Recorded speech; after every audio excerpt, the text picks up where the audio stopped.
Ya, Bismillahirrahmanirrahim. An ummil mu'minina ummi habibata Ramlata binti Abi Sufyan radhiyallahu anhuma qalat sami'tu Rasulullahi sallallahu alaihi wasallam yaqulu ma min abdin muslimin yusalli lillahi ta'ala kulla yaumin sintai asyrata rak'atan tatawu'an ghaira faridatin illa banallahu lahu baitan fil jannah au illa bunya lahu baitun fil jannati rawahu muslimun. Ini tentang sholat sunat rawatib dari Ummu Mukminin Ummi Habibah Ramlah binti Abu Sufyan radhiyallahu anhu. Dia berkata, saya mendengar Rasulullah SAW bersabda, tiada seorang muslim yang mengerjakan sholat karena Allah setiap hari 12 rakaat, melainkan Allah menyediakan baginya sebuah rumah di dalam surga, atau melainkan baginya sebuah rumah di surga. Berapa rakaat? 12 rakaat. Ini sholat sunat rawatib. Sholat sunat yang mengikuti sholat fardu namanya sholat sunat rawatib. Ada qobliyah, ada ba'diyah. Ya, bagi yang belum rutin dirutinkan, karena sholat ini menjadi rasul amal, menjadi lokomotifnya. Seluruh amal-amal kita itu nanti dilihat sholatnya, gitu. Awwalu ma yuhasabu yawmal qiyamati bil abdu as-shalah. Yang akan dihisab pertama kali orang hamba di hari kiamat yaitu sholat. Sholat diperiksa dulu. Ya. Idza sholuhat, apabila diperiksa hasilnya sholatnya bagus, sholuha sa'iru amali, maka dianggap bagus seluruh amal-amal yang lain. Gitu. Wa in fasadat, dan apa diperiksa sholatnya rusak, buruk, fasada sa'iru amali, maka dianggap rusak pula seluruh amal-amal yang lain. Kok bisa begitu? Yang pertama, karena dari 5 rukun Islam yang setiap hari itu hanya sholat, sehingga sholat menjadi barometer. Kan syahadat, sholat, zakat, puasa, haji. Mana yang tiap waktu? Sholat. Zakat setahun sekali. Kalau kita orang biasa, bukan orang kaya, nggak punya zakat mal, cuma 3,5 liter. Mahalan juga pajak motor, ya kan? Maka nggak jadi ukuran, Puasa setahun sekali dalam 1 bulan, ya loh. Nah, haji seumur hidup 1 kali, itu pun hanya bagi yang mampu. Yang setiap hari 5 kali, yaitu sholat. Sehingga sholatlah yang pasti akan membentuk diri seorang. Sesuatu yang dilakukan secara rutin itu akan membentuk diri, membentuk kepribadian. Gitu. Kalau orang itu udah sholatnya 5 waktunya benar-benar terjaga, insya Allah yang lain terjaga. Gitu. Orang yang masih bohong sana sini, lihat sholatnya, pasti sholatnya banyak yang beres. Kalau udah sholatnya itu rutin awal waktu selalu berjamaah, sama bohong kayaknya sudah jauh. Karena udah terbentuk kepribadiannya. Gitu. Maka apabila sholatnya diperiksa bagus, maka baguslah seluruhnya. Karena pasti terpengaruh dengan karakternya itu. Ya. Gitu, ya. Nah, begitu sholat fardu diperiksa ternyata banyak kurangnya, maka kita disuruh nambel dengan sholat sunat. Gitu, sholat rawatib. Makanya jangan sampai nggak rawatib. Kalau kita nggak rawatib, begitu nanti diperiksa sholat fardu kita itu banyak yang rusak, mau ditambal pakai apa?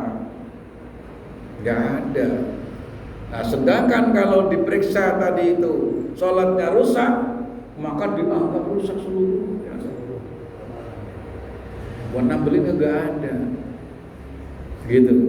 Ya, apalagi kita ini sudah ngaji, udah gak ada istilah gak sholat sunat, gak ada. Ya, saya usahakan begitu. Udah nggak ada lagi yang nggak sholat sunat. Supaya bisa qobliyah dapat, berarti berangkatnya harus luar. Udah nggak zamannya lagi, pada ketinggalan itu. Dulu kali itu mah.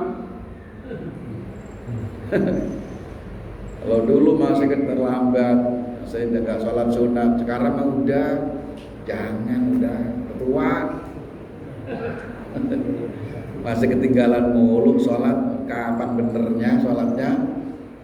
Gitu istilahnya, ya kan? Jadi orang yang setiap harinya menambah sholat sunat 12 rakaat, maka Allah bangunkan rumah di surga. Nah, 12 rakaat ini bisa juga ini baru yang sifatnya yang muakkad. Kalau semua diambil baik muakkad maupun ghair muakkad, itu lebih dari 12. Yang hadis berikutnya, Bismillahirrahmanirrahim.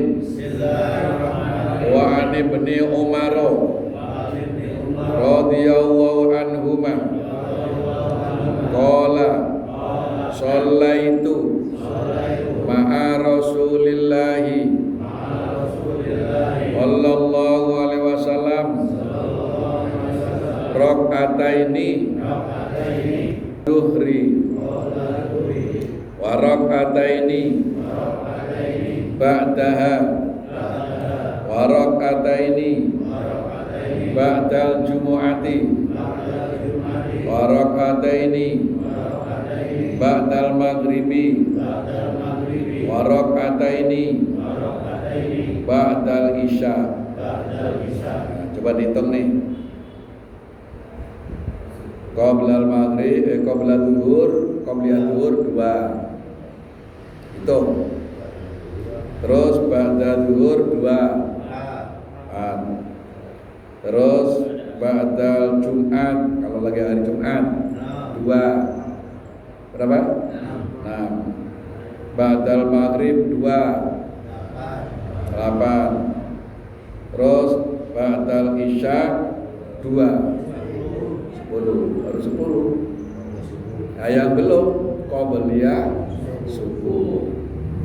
Nah, ini yang dimaksud adalah yang muakkad.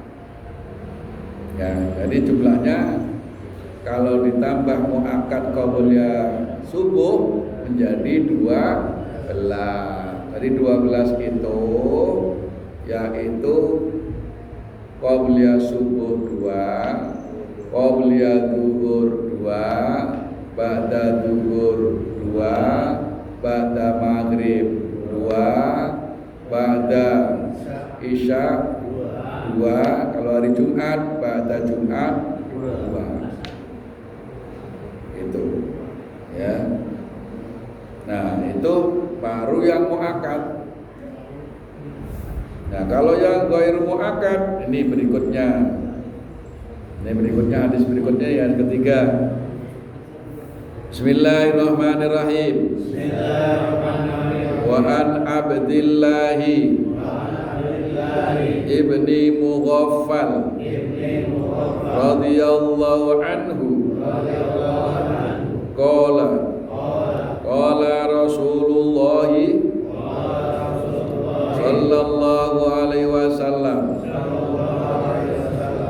baina kulli adanaini salatun baina kulli adanaini salatun baina kulli adanaini salatun qala fi tsalitsati liman syaa. Dari Abdullah bin Mughaffal radhiyallahu an, ia berkata, Rasulullah SAW bersabda, di antara setiap adzan dan iqamat ada sholat sunat. Di antara setiap adzan dan iqamah ada sholat. Di antara setiap adzan dan iqamah ada sholat. Setelah beliau mengucapkan yang ketiga kalinya, beliau bersabda, bagi orang yang suka mengerjakannya. Nah, ini yang dimaksud ghairu muakkad. Ghairu muakkad.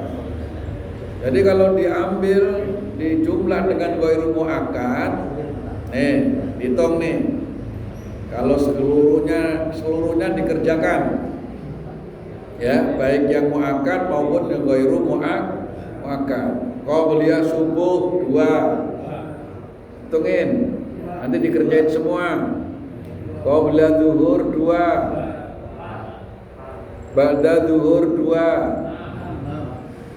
qabla asar 2, qabliyah maghrib 2, ba'da maghrib 2, qabliyah isya 2. Berapa? 14. Terus ba'da isya, qabliyah isya udah tadi. Ba'da isya 2. Berapa? 16. 16 itu berarti qabliyah yang tadinya enggak ada. Tadi kan ba'diyah yang tadi hadis sebelumnya. Nah, ini yang baina adayana ini kata Nabi, setiap antara adzan dan iqamat ada salat sunat. Nah, itu maksudnya qabliyah. Setiap adzan dan iqamat ada salat sunat. Subuh ada adzan, ada iqamat, berarti ada salat sunat.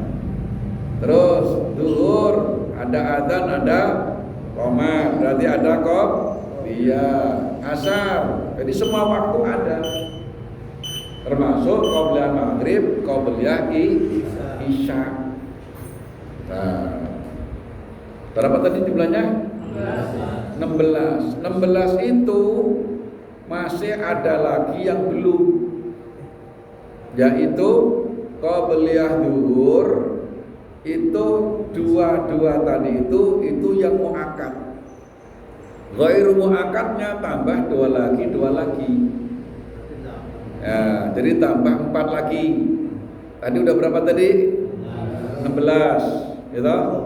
Tambah 4 lagi 20. Itu berarti qabliyah zuhurnya 4, ba'da zuhur 4. 2-nya muakkad, 2 lagi ghairu muakkad. Asar juga 4. Tadi kan baru dihitung 2. Berarti berapa? 22. Wah, baru mantep tuh. Ya. Baru bener serius nyari akhirat itu. Nyari akhirat serius apa enggak? Cari duit aja serius. Gila nyari akhirat, pelele. Gitu. Tadi 20 Qabliyah zuhur itu 4.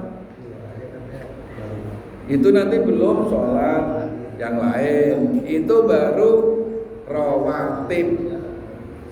Tapi diambil semua, baik muakkad ataupun ghairu muakkad. Dua-duanya ada dalilnya.